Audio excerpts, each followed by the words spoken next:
Hey there, thanks for tuning in. My name is Jeff Nelson. I've been vegan since 1996, and I have had the privilege and honor of meeting and getting to know quite a number of the top doctors and experts and dietitians in the vegan field. We've put on an event since 2001 and recorded hundreds of talks from these wonderful people. So if you're interested in that kind of content, please hit that subscribe button, and that way you will know when something new goes up. Today we're talking about nuts, and the title of this video is Nuts Won't Save Your Life. And I want to clarify that I think everyone can and should eat nuts if they want. Just don't believe most of the hype about them. That's what this video is about. And know that the current research shows that there's one group of people that should probably avoid or minimize nuts, and that's people with heart disease. Research confirms this, and the four guys who I put on the thumbnail of this video, they all agree about limiting fat and nuts for heart disease, which I'm going to show you in a minute. So nuts are healthy, they're delicious, they're high in calories, they're high in fat. I personally don't eat them too often because they're so darn good I can eat way too many of them. Now, nuts have gotten a reputation with some people that they are some kind of superfood, that they have, really amazing qualities that makes them much healthier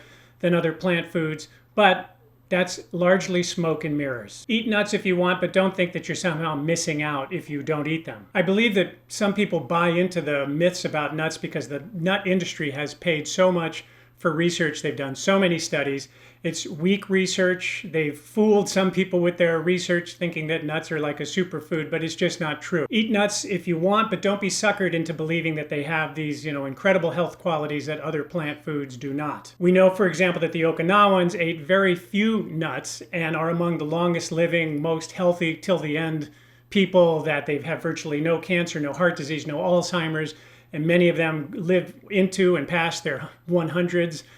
Independent and very functional to the end. So in this video, I'm going to look at some of the nut studies that have been held up to try to show that nuts have these amazing qualities, and I'm going to show that this research is in actuality very weak, and that it's considered weak by hundreds of researchers whose job it is to look at, evaluate, and rate this very research. In fact, some of the claims that you hear about nuts in the vegan community, than their supposed benefits, the nut industry would love to be able to say those kinds of claims themselves. They've applied to the government to be able to do that, and the government has looked at the research and said, no way, these claims do not hold up, and you cannot use these because you'll be misleading people if you do. We're going to look at that evidence as well. So how did we get here scientifically to confirm that avoiding or minimizing nuts is very beneficial to stopping heart disease? How did that happen? To answer that, I want to take a moment to review the pioneers who found out that fat and cholesterol cause heart disease, and to tell the story of how it was discovered that dramatically lowering fat in the diet reverses heart disease.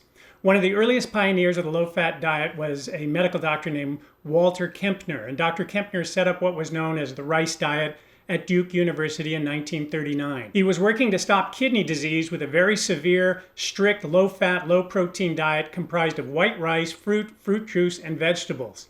The diet was successful at reversing kidney disease, diabetes, diabetic retinopathy, as well as lowering blood pressure and reversing heart disease. In 1944, Dr. Kempner published his first in a series of papers about this. Another low-fat pioneer was a doctor in Los Angeles named Lester Morrison. In the 1930s, Dr. Morrison was researching cirrhosis of the liver, and he was feeding animals a diet high in fat and cholesterol in order to produce cirrhosis. And he noticed that this also caused heart disease, so he realized this was probably also the cause in humans as well.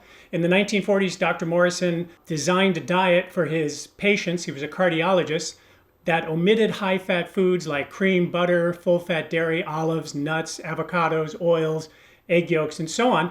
He did a study with a low-fat group and a control group, published in a respected medical journal in 1951, and they followed these people at 8 years and 12 years out, and the results were really impressive. The low-fat group had much better survival rates, while the people eating the standard diet were dying of heart disease. A man named Nathan Pritikin was a friend of Dr. Morrison's, and one day in 1956, he visited Dr. Morrison, who gave him a cholesterol check and told Nathan Pritikin his cholesterol was over 300. He gave him a stress electrocardiogram, and Pritikin even went and saw another cardiologist who confirmed he had advanced heart disease. Pritikin ended up going low-fat vegetarian and reversed his heart disease, got his cholesterol down to 120 with the diet. He was a wealthy guy. He opened up a center to investigate and treat heart disease through diet. He got articles published in scientific journals in the 1960s. He published research about the Tarahumara Indians in northern Mexico who virtually never got heart disease, diabetes, cancers, or Alzheimer's. They ate a starch-based diet, mostly plants, very low in fat, and Pritikin noted that the macro ratio was 80-10-10. He's the guy who coined that. They ate a diet that was 80% complex carbohydrates, 10% protein, 10% fat. Pritikin's diet was modeled after that same 80-10-10 ratio, where he limited saturated fat, oils, nuts, and other fats. Pritikin wrote several best-selling books. He appeared on the TV show 60 Minutes. He opened centers in Santa Monica and Miami to help people. And as a side note, my friend, vegan dietitian Jeff Novick, was the director of nutrition and education at Pritikin Longevity Center in Miami for many years before he went to work for John McDougall. The next people to pick up and publish about reversing heart disease with diet was Dr. Lance Gould in Texas, Dr. Dean Ornish in California, and Dr. Caldwell Esselstyn in Ohio at the Cleveland Clinic. Dr. Gould had been a friend of Nathan Pritikin, and they communicated extensively during the 1970s. Gould went on to co-author 5 of Dean Ornish's original papers. Now, most people know that Dean Ornish used a low-fat plant-based diet to arrest and reverse heart disease. His program also included stress reduction, meditation, and exercise. Dr. Esselstyn, who we all know, he basically used the Ornish diet, but he used only the diet with his patients. There was no meditation or exercise, and as Dr. Esselstyn showed that the diet is enough. He showed very powerfully with angiograms that damage to arteries can be reversed just by following this diet. Another pioneer is Dr. John McDougall, who published several studies documenting heart disease reversal from his residential program. Dr. Hans Diehl was the first director of research and education at the Pritikin Center in 1976, and he went on to start the CHIP program, a community-based program, and Dr. Diehl has published many studies on this diet. There's a wealth of scientific evidence showing that this diet works to reverse heart disease as well as diabetes, but most notably, there have been randomized controlled trials, which is considered the gold standard of science, showing that this diet can stop heart disease without medication and even stop prostate cancer when it's in its early stages. The intensive cardiac rehab programs of Dr. Ornish and of Pritikin are both covered by Medicare as well as many other insurance programs. So this is a legit, proven, well-accepted diet that saves lives and stops heart disease, and part of that program is limiting overt fats like nuts. Now, a few people who write about the vegan diet have posed the question, would adding a bunch of nuts to this low-fat diet, would it still reverse heart disease? And some have speculated about whether the diet would be even better by adding a bunch of nuts. Some people mentioned Dr. Michael Greger, that he's someone who's speculated about adding nuts, and I want to emphasize that Dr. Greger publicly confirms the position of his that the low-fat diet, which limits nuts, is the only scientifically proven method that reverses heart disease, and he strongly endorses it if you have heart disease. In fact, here is an article from just a couple of weeks ago. This is an interview of Dr. Greger published in the National Health Association newsletter. I'll put a link to it below. But in the interview, Dr. Greger is asked the question about nuts and heart disease. Here's the question. The interviewer asked, Dr. Caldwell Esselstyn Jr. argues strongly that nuts should be largely avoided, particularly for those suffering heart issues, while others, like Dr. Joel Furman, take the opposite view and claim they not only shouldn't be avoided, but should be consumed as heart-healthy foods. What's your opinion on this issue? And Dr. Greger says, Dr. Greger has no opinion on anything. Dr. Greger just cares about the science. So the interviewer says, what does Dr. Greger say the science says about this? Dr. Greger responds, thank you, that's the question. What we now know is that heart disease is reversible without medications because that's the clinical data that we have. We put people on plant-based diets because it lowers cholesterol. Nuts also lower cholesterol. They're anti-inflammatory, so one would expect a low-fat diet with nuts to be even better at reversing heart disease, but no one has ever done that study. My suspicion is it would work better, but if you're dying from heart disease, you go with the data from randomized controlled trials that show a low-fat plant-based diet works until we learn otherwise. In theory, this other diet might even work better, but we don't have the data yet. Until it's put to the test, you use what's been proven. So Dr. Greger is saying if you have heart disease, go with the Ornish, the Esselstyn, the McDougall, the Pritikin diets. Those have been proven. That's what science tells us. And he's making it clear that he's only offering his opinion when he brings up nuts in response to the question. He talks about his suspicion, but the science is not with the nuts. The science is with the low-fat, low-nut group in order to stop heart disease. Now, Dr. Greger knows firsthand that this diet is incredibly effective. In the same interview, he talks about his grandmother, who at age 61 was sent home to die after a lot of bypass surgery. She had terrible heart disease. She had seen Nathan Pritikin on 60 Minutes, so she decided to check it out. She followed the diet, she learned this low-fat diet, and she got rid of her heart disease. She lived another 31 years, heart disease-free to age 92, and this had a huge impact on Dr. Greger, he says in this interview. Now, I want to look at this question of Dr. Greger speculates about that could the low-fat diet that stops heart disease and diabetes and causes weight loss, could it be improved by adding nuts? He says maybe it could work even better in theory to improve Dr. Esselstyn's diet. So the first question that comes to my mind is how much room for improvement is there in Dr. Esselstyn's diet? And in fact, there's a study that followed 198 consecutive patients of Dr. Esselstyn for 4 years, and they found his diet to be 99.4% effective. That means out of 100 people that try Dr. Esselstyn's diet, more than 99 of them will reverse their heart disease. So you can imagine if you came up with a pill that cured heart disease 99.4% of the time, you would be richer than Jeff Bezos. So frankly, it's a little bit amusing to me when I hear someone saying, if we just added some nuts to Dr. Esselstyn's program, maybe we could improve it. But no one's really interested in doing that because a diet program that works 99 out of 100 times is pretty good for most people. Okay, now let's start looking at the evidence for nuts. There's a whole lot of studies on nuts, as I said, because the nut industry spends a lot of money on it.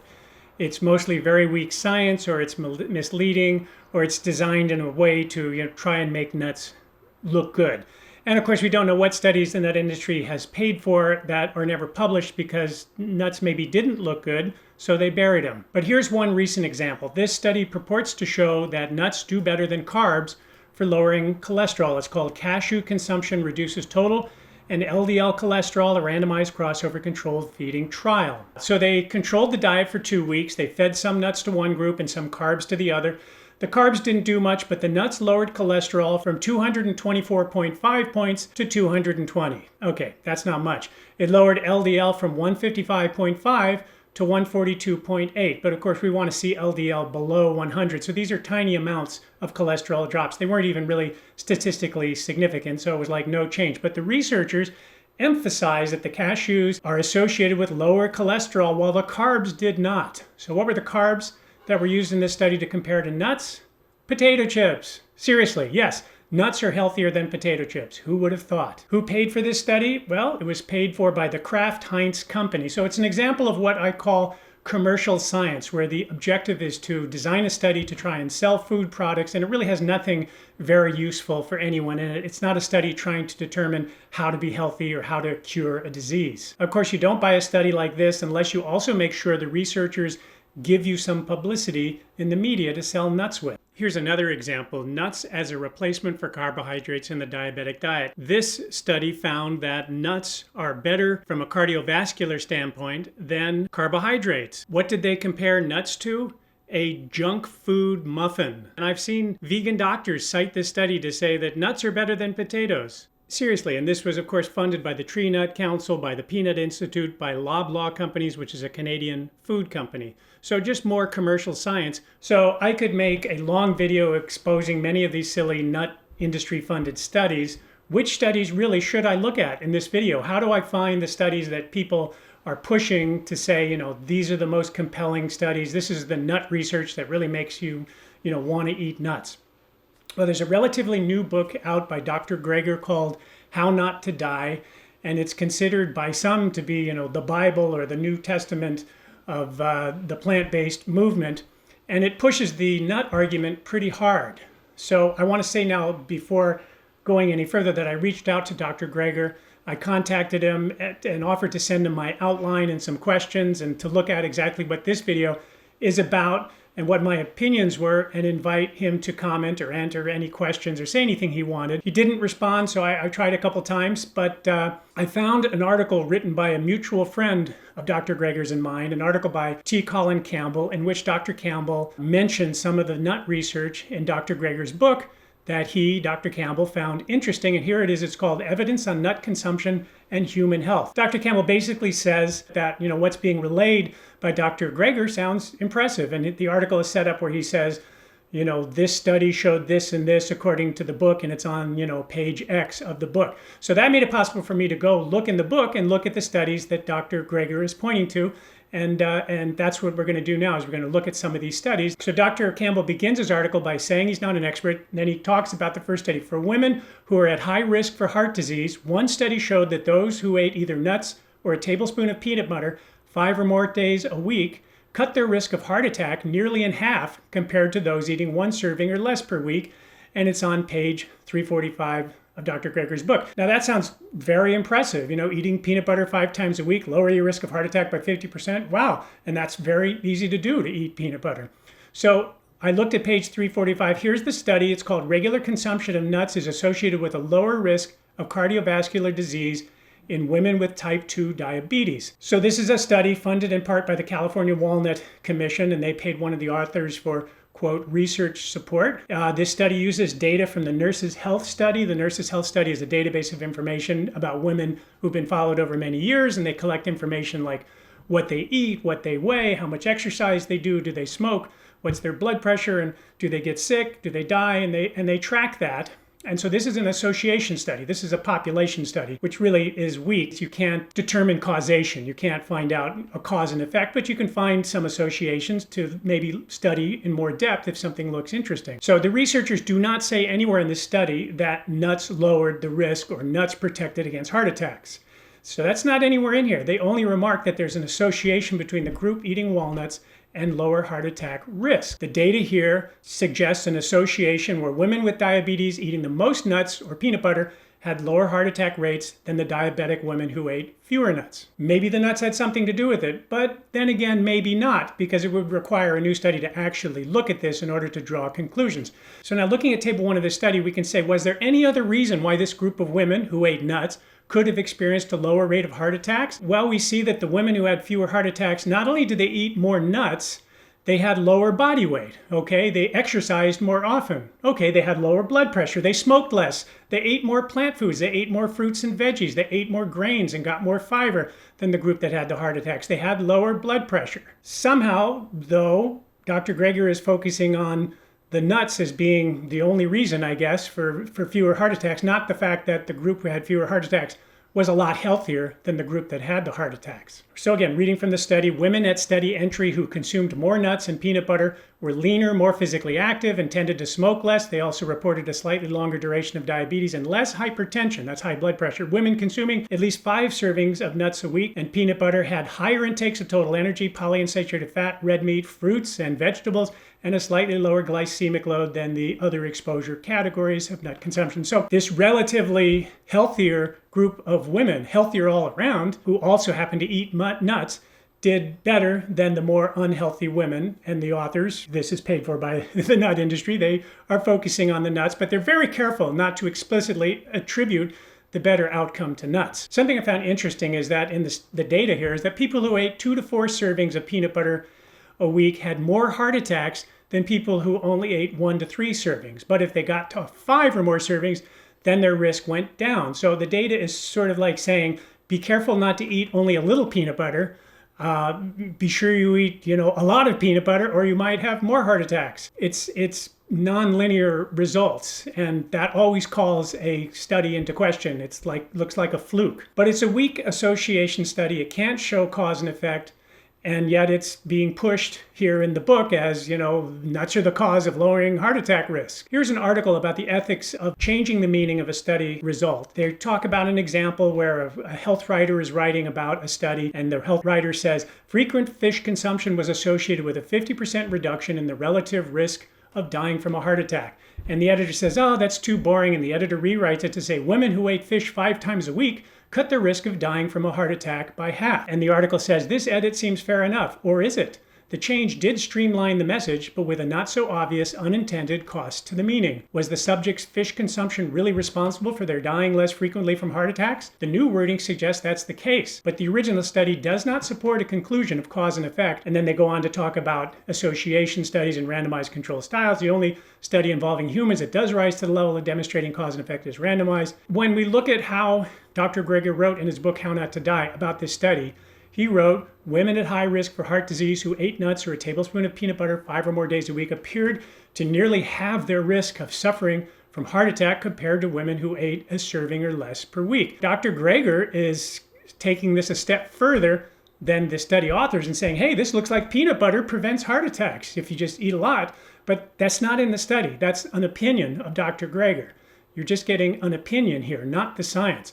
And what's kind of surprising to me is that there are, in fact, randomized controlled trials that looked at this very question. Do nuts or nut butters lower heart attack risk? And the answer came back, no, they don't. Nuts can lower your cholesterol very slightly, but that doesn't cause a 50% reduction in heart attacks. So why would somebody reject conclusions from a higher quality randomized controlled trial and instead promote and even overstate an industry-funded low-quality association study? Why go back to observational studies when there are much stronger studies available which contradict what you want to say? So how do nuts help heart disease? Well, here's a meta-analysis from 2015 suggesting that nut intake of 1 ounce a day in populations with pretty high cholesterol to start lowered their cholesterol by 4.7 points and lowered their LDL by 4.8 points. Okay, this was also funded by the International Tree Nut Council. But a 4.7 point drop in cholesterol achieved by adding an ounce of nuts a day, that's like taking your cholesterol from 225 down to 220. It's a small change. You start with a bad cholesterol, you still have a bad cholesterol after you add the nuts. It's not cutting your heart attack risk 50%. It's lowering your cholesterol by a tiny amount with nuts, which does not translate to dramatic improvement in cardiovascular health. So nuts and peanut butter have not been shown to prevent heart attacks, not at all. Most of the studies in this cholesterol meta-analysis here that we're looking at were calorie controlled to prevent weight gain. That means that as nuts were added to the diet, other calories were restricted by the researchers so that none of the people gained weight. They can't let them gain weight or that will throw off the study results. So rather than the nuts being responsible for lowering the cholesterol, this very small amount, it could well be the fact that the participants have given up unhealthy foods, animal food, saturated fat, junk food, in order to eat nuts in place of those foods. And it's just simply adding a plant food in place of a bad food that lowers cholesterol a little bit. I mean, if you ate 300 calories of broccoli and you gave up 300 calories of cheeseburgers, your cholesterol will probably come down, probably more than 4 points. Look at the nutritional profile between an ounce of almonds, 164 calories, and the same amount of calories from broccoli. The almonds have 14.2 grams of fat. Broccoli only has 1.9 grams. Saturated fat, 1.1 grams in the almonds, only 0.4 in the broccoli. Fiber, way more fiber in the broccoli. A lot more calcium, a lot more iron, a lot more zinc, a lot more vitamin E in the broccoli. So you can see that for 164 calories of almonds versus 164 calories of broccoli, broccoli wins in every category. The same thing if we put carrots in there. You can see that carrots are better than nuts in most of these nutritional categories too. And by the way, we know that fiber lowers cholesterol. That's been well documented. So when you look at the difference just in the fiber, you know that the cholesterol is going to come down more with these vegetables than it will just with the nuts, just based on fiber alone. So if you're going to add a food to your diet and offset some bad foods to try and lower your cholesterol, obviously you're going to do better to add vegetables than you are to add nuts. You're going to get lower. Just to bring this point home and show how they got cholesterol down, here's one of the studies used in this meta-analysis. It's a study on nuts and blood pressure, and it's paid for by the California Walnut Commission. They had a control group and they had a walnut group, and the walnut group got 20% of their calories from walnuts. Here it says that 20% of the calories from one diet, the walnut group, were derived from walnuts, offset by lesser amounts of fatty foods, meat, and visible fats, oils, margarine, and butter. So the people in the walnut group ate less meat and dairy than the control group. You can see that here in the data table from the study. This is the reference group or the control group, and this is the walnut diet, the one that lowered cholesterol. Now, 20% of calories means that the walnut group ate about 524 calories of walnuts a day. So that's 1 cup of walnuts they were eating every day. You can see that both groups are eating around the same amount of total calories, just slightly more in the walnut group.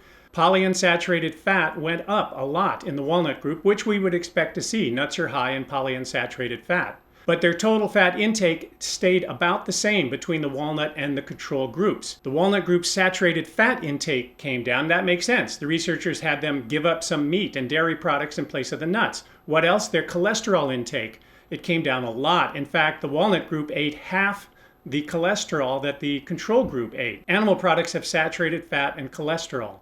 So if you take any group of people and you reduce the amount of animal products in their diet by half, their cholesterol is going to come down. It doesn't matter if they're eating walnuts or broccoli, it's going to go down. And it's going to go down more with broccoli simply because there's a lot more fiber in it. Now, the nut industry wants to convince people that it was the nuts that made the cholesterol come down. But other than a little fiber, the nuts didn't make any difference at all. This is an offset effect. If you put people onto a more plant-based diet, their cholesterol is going to come down. Do you start to see how sketchy commercial research is? You can design a study to make a product look good when the study really has nothing to do with that particular product. The study has to do with what's removed from the diet. And the lead researcher who did this study has done dozens and dozens of studies paid for by the nut industry. He works with the California Walnut Commission.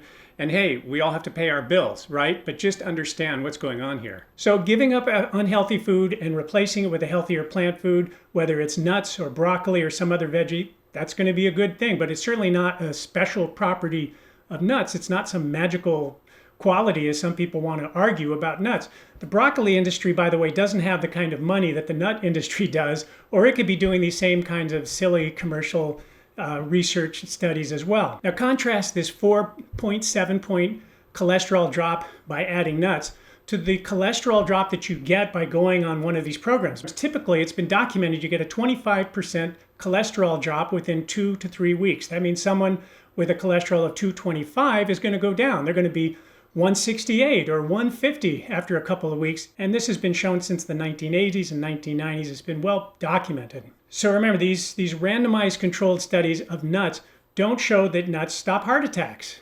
And these are much stronger evidence than this kind of weak association that suggests that diabetic women, blah, blah, nah. Okay, so let's look at the next nut study that Dr. Greger cites, or which Dr. Campbell mentions in his article. Dr. Campbell wrote, another long-term study of over 7,000 men and women at high risk for cardiovascular disease found that one group who doubled their intake of nuts to about an ounce, a handful of nuts every day, cut their risk of stroke in half. And in general, those in the study who ate more nuts every day, quote, had significantly lower risk of dying prematurely overall, unquote. And it's on page 344, 345 of How Not to Die. Okay, so this is the study. It's called the Predamid study. It's a randomized control study. So generally speaking, it's going to be the best quality and better at showing cause and effect. The Predamid, you should understand, has been criticized by every vegan doctor I know. Dean Ornish wrote a scathing piece in the Huffington Post where he actually mocks the study. Dr. Esselstyn was quoted in the New York Times talking about how useless it was. And even Dr. Greger wrote about how the diets tested in the Predamid were awful and would not stop heart disease. The Predamid study had 3 groups. They were followed for about 5 years. They all ate this terrible high-fat diet, but one group, the second group, was given a half pound of free nuts every week, and the third group was given a quart of olive oil every week. So you had the nuts group, the olive oil group, and the control group. All of the participants in the study were overweight, obese, they were in extremely poor health, they had high blood pressure, diabetes, they're on lots of medications, and the average age was 67. So at the end of 5 years, the researchers found that there was no difference in heart attacks or cardiovascular deaths or total deaths between the 3 groups. People in all 3 groups were dying at the same awful rate, and adding nuts or olive oil to the 2 groups didn't change that. But here's the data, and you can see this is the group with olive oil, this is the group with nuts, and this is the control diet. They had the same total deaths. This is 10 per thousand in the olive oil group, 11 per thousand in the nuts group, 11 per thousand in the control group, and the same rate in the heart attack group, 3 per thousand, 3 per thousand, 3 per thousand. So statistically, it's the same. The only area where it differed was for total strokes. And the groups with extra olive oil and extra nuts had fewer stroke deaths. So the control group had almost 6 strokes per thousand people. The olive oil group had 4 strokes per thousand, and the nuts group had 3 strokes per thousand. So what this meant is that the group adding nuts had a 50% less relative risk of dying of stroke compared to the control group. People adding olive oil had a 43% less relative risk of stroke than the control group, looking at the 5-year absolute risk. Basically, the nuts and the olive oil had very minimal impact, no meaningful impact in terms of overall death. And that's what's most striking about this study, is that these people, and doesn't matter what group they were in, they kept dying from heart disease from a terrible diet, and it didn't matter if they added more oil or more nuts. It was basically just rearranging the deck chairs on the Titanic. So just a very, very small change in here. The study was significantly funded by the nut and olive oil industries. They paid for all the nuts, they paid for all the olive oil, they paid for the printing, they paid for meetings between, they spent a lot of money on this. I don't know anyone who would recommend that vegan add nuts and olive oil to their diet based on this study. That's what the nut and the olive oil industries are doing with this research. And I mean, if you accept this data on nuts, you also have to accept olive oil. If you're going to promote nuts from this research, you also have to promote olive oil from this research, because you can't just promote nuts and simply cherry pick the data unless you're just trying to fit an agenda and not really looking at the totality here. If you're eating a healthy plant-based diet, the results of this study really are meaningless to you. This is a study of extremely sick people eating a terrible diet that promotes heart disease, and it's irrelevant to someone following a healthy plant-based diet. And the authors even say that in a place in here. After How Not to Die was published, the Predimid study was retracted and republished. The New England Journal of Medicine found out that a substantial percentage of the participants in the study had not been randomized correctly into the study, but that entire cities and regions had been placed in the same study group for the convenience of the researchers, and that the authors had not reported this in 2013 when they published the results. And the New England Journal of Medicine says you have to fix that because this is not actually a randomized study at all. So the study authors have tried to downplay that when they republished it, downplay the seriousness of the errors of randomization, but I want to show you some research that looked at that. They say the Predimid publication was retracted and replaced with a revised version for several reasons. One of the things, finally, it was revealed that the concealment of randomization was not used in this study. Concealment prevents the individual who is performing the randomization from knowing the group assigned of the next randomized person. It is considered a key component of randomized controlled trials and minimizes selection bias in studies. Inadequate concealment can be associated with exaggeration of the treatment effect, with one survey finding a 30% lower or better odds ratio with the intervention of interest among trials without appropriate concealment. So basically, they're admitting that the entire results of this study could be because of this error of failing to use concealment, not just the failing to randomize people. That could account for all of the results that we're seeing here. Also, randomizing by cities and regions like they did in Spain in the Predimid, that would be like doing a study of nuts in the US and randomizing by saying, okay, we're going to put all the people eating nuts in Colorado and all the people not eating nuts in Mississippi. Now let's see who does better. Well, we all know Mississippi is a much sicker, fatter, more diseased state than Colorado. So is that a true randomization? No, of course not. So I understand why vegan doctors dismiss this study. It's a train wreck. It's garbage in, garbage out. It's significantly paid for by food companies, including with cash payments to researchers from these companies, which to me is kind of unheard of, but it's reported in the study that they were paid cash. So this is such a flawed piece of commercial research that doesn't apply to healthy vegans that I have no idea why Dr. Greger would be the only vegan doctor I know of to buy into promoting olive oil and nuts to vegans based on this research. Here's the final study of Dr. Greger that Dr. Campbell believes looks impressive. Dr. Campbell wrote in his article, "Walnuts seem to have extra health benefits. Those who ate more than 3 servings of walnuts a week cut their risk of dying in cancer in half," page 345. So here is the study from page 345 on How Not to Die. You can see it was paid for by the International Nut and Dried Fruit Foundation, with researchers also receiving money from the California Walnut Commission. It says none of the funding sources played any role. No, of course not. Now this comes from the awful Predimid study again, the one we were just talking about. This is a cohort study. They take a small group. The Predimid was about heart disease. They didn't set out to see if walnuts prevent cancer. So this study is taking a small group. It's not a randomized trial. You can't really draw any cause and effect from this kind of study. How this study happened is the walnut industry pays some researchers to comb through the data, look at subgroups of people eating walnuts and says, is there anything positive you can find? If so, we'll write it up as a study, we'll pay you.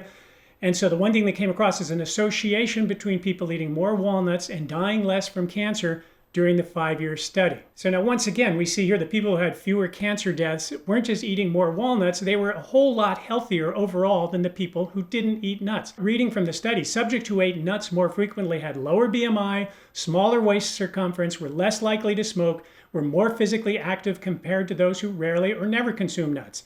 In the upper category of nut consumption, there were fewer individuals with type 2 diabetes or who used anti-diabetic or anti-blood pressure medication. In addition, frequent nut consumption was associated with a higher intake of energy, vegetables, fruit, and fish. But the nut industry and Dr. Greger seemed to believe it was all because of the walnuts. Let's read this section from Dr. Greger's book. Dr. Greger writes, "Of all the nuts studied in Predimed, the researchers found the greatest benefits associated with walnuts, particularly for preventing cancer deaths.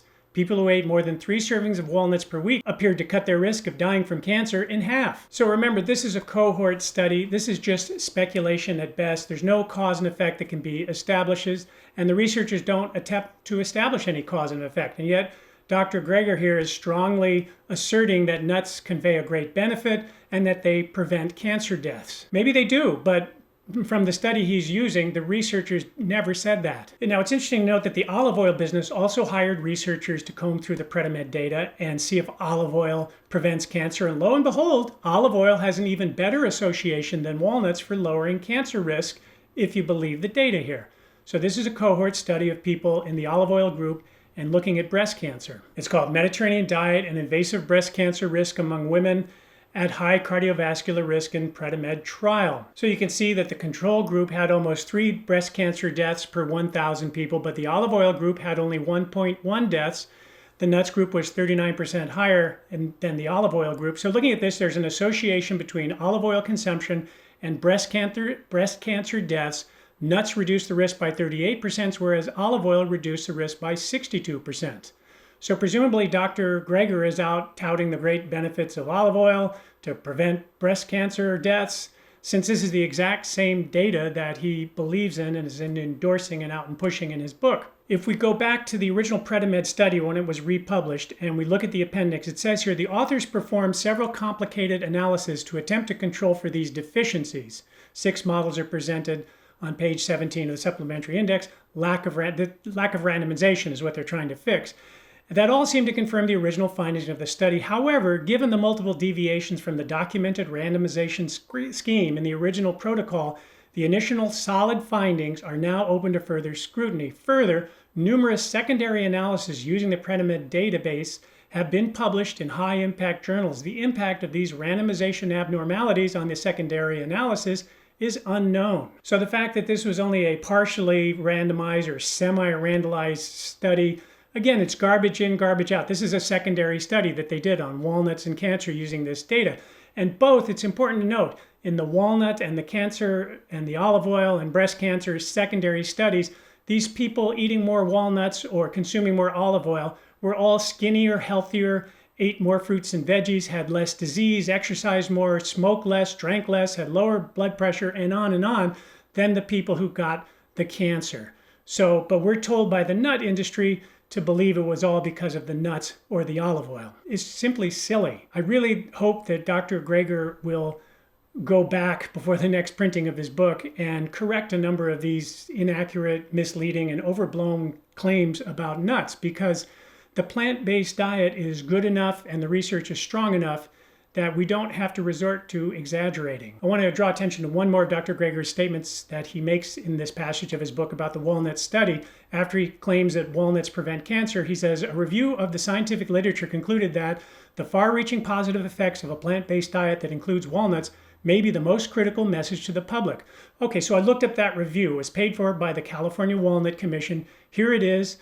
They hired a consulting firm to write it up. The article is about how to sell people on purchasing more walnuts. It's called Communicating Clinical Research to Reduce Cancer Risk Through Diet, Walnuts as a Case Example. This was published in an obscure Korean journal that I've never heard of. Maybe you can pay them to have them publish your article. This is a commercial press release dressed up as science. It's nut industry exaggerating the science that they paid for and hiring someone to praise their weak association study. And then it's Dr. Greger using this as his own testimonial for nuts in the book. I'm open to any real evidence that nuts are superfoods. I haven't come across any at this point. My own suspicion is that you could do studies of many different plant foods and show that they slightly lower cancer risk, or they lower stroke, or lower cholesterol, and so on. If you're giving people those foods to eat in place of some junk food or animal food, let's look at carrots, okay? Can carrots cure cancer? Here's a study, carrots and prostate cancer. We found a significantly decreased risk of prostate cancer associated with the intake of carrots.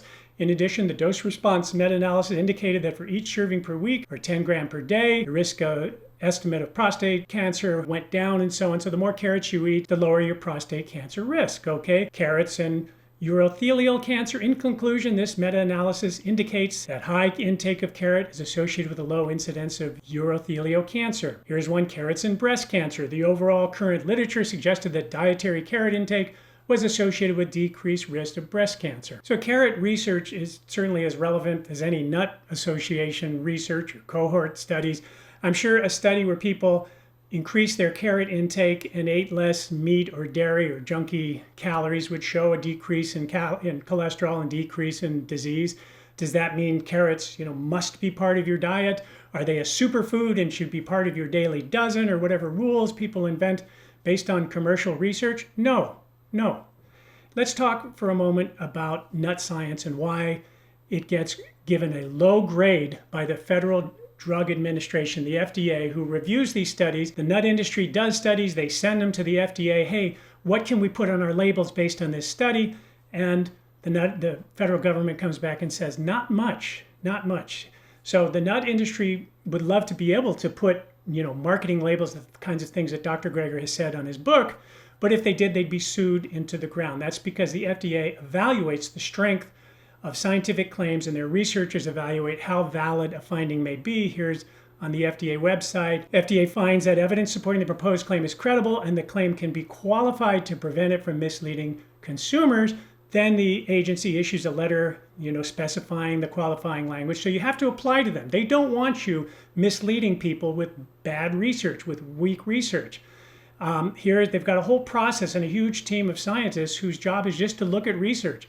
So for example, to be approved by the FDA as an authorized health claim, there must be significant scientific agreement among qualified experts that the claim is supported by the totality of publicly available scientific evidence for a substance-disease relationship. The significant scientific agreement standard is intended to be a strong standard that provides a high level of confidence in the validity of the substance-disease relationship. So the nut industry applies to the FDA, they show them these studies and every study that looks good, and the FDA has come back and given a C rating to all nut research, a C. There are two nuts that get better, that get a B rating, that's walnuts and recently macadamia nuts. But a C rating, what does that mean, first of all? Well, that's the third level. It says some scientific evidence suggests, however, FDA has determined that this evidence is limited and not conclusive. So for any of these claims that eating peanut butter lowers heart attacks or whatever, the FDA is going to force the nut industry to say some evidence suggests, however,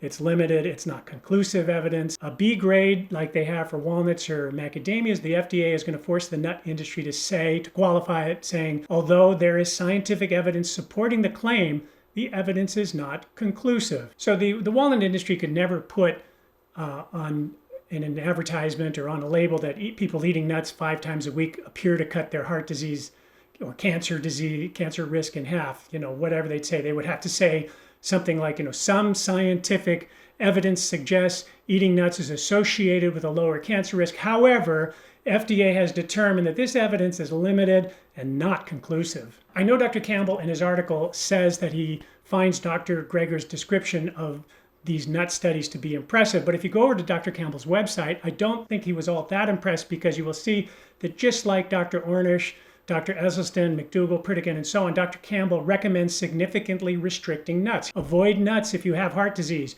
Use very sparingly if you are trying to lose weight. If you do choose to purchase nuts, any variety is okay, but look for raw and no oil added. Avoid eating by the handful, as they are high fat and high calorie and very easy to overeat. Use nut butters sparingly. So Dr. Campbell does not appear to have changed his organization's approach around nuts based on the Predimed study or the Nurses' Health study. and I don't think you should either. So I want to invite you guys, the viewers, to list studies below in the comments if you know of any that you think are strong and that show nuts to be superfoods in your opinion. Now, there's a ton of garbage studies, but if you think there are some credible ones, post them. I will look through and maybe I'll make a video on more of those if people are interested, people come up with it, or I'll post a link to an article that debunks it if it already exists, and it probably does. I'm open to the possibility. I could be wrong. Go ahead, link away if you'd like. I will try to answer you if appropriate. To those of you who say, look, nuts look good on paper, just remember that the paper was paid for by the nut industry most of the time. Buyer beware, don't be duped. Dr. Greger himself admitted that he was duped by a meta-analysis from the nut industry that purported to show that nuts don't cause weight gain. He made a video saying that nuts didn't cause weight gain, but when I pointed out that all the studies in his analysis were weight controlled, meaning the researchers had fed less food to the people eating the nuts so that they wouldn't gain weight, Dr. Greger pulled his video and he publicly thanked me. It's still on my website. So people can fall for this research if they don't pay close attention. Anybody can. But my main point today is don't let anyone drag you into the worry trap. The whole thing about vegans have to worry about nutritions or, carefully plan this or that, make sure you get plenty of this. It's pretty much fake. Obviously, yeah, educate yourself. You need to know about B12.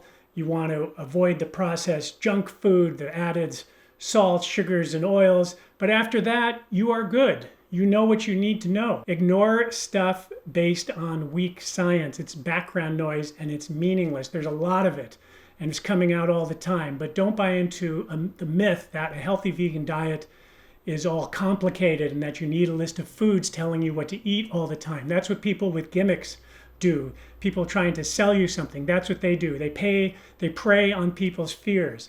And religious con men do it. They say, you're going to go to hell if you don't listen to me. And the vegan preachers kind of do the same thing. You're going to be deficient if you don't listen to me, or you're going to be not eating the healthiest diet and you'll get sick if you don't listen to me. You need to learn to become an atheist vegan, meaning stop listening to the preachers who are trying to scaremonger you, who say they know everything and then try to make you obsess on a lot of meaningless stuff. Meat-centered dietitians sometimes say, a vegan diet can be healthy if properly planned.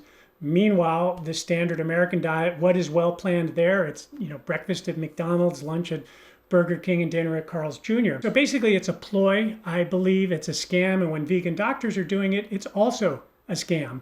And it's like the media wants to focus on stupid, unhealthy vegans, the ones who don't feed their small children enough food, and what is simply bad parenting is twisted into try and make it seem like any vegan diet is dangerous. No, stupid parents are dangerous, but a healthy vegan diet isn't. And that's why I like people like Dr. Bernard and Dr. McDougall and Dr. Esselstyn and Dr. Ornish and Jeff Novick and Juliana Hever and many, many more. If you ignore the attempts of these people who want to somehow micromanage your nutrients, just stop looking at the food studies that they want you to focus on.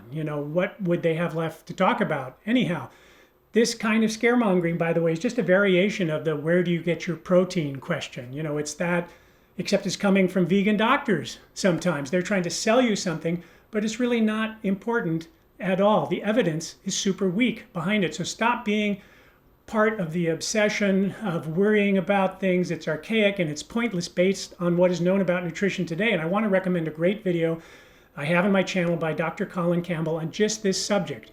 And if you haven't watched it yet, he shows convincingly that getting hung up on trying to champion one food, one nutrient, one pill, one magic bullet, this reductionist view of, you have to have lots of this for your health or you're going to fall apart, that's completely misguided, and it reveals a person with only a superficial understanding of the human body, of health, and of nutrition. So I'm going to link to that great talk by Dr. Campbell below, as well as at the end of this video. It's an hour long, but it's super worth it. If you enjoy this video, please give it a like. That really helps, and thanks so much for tuning in. I'll see you next time.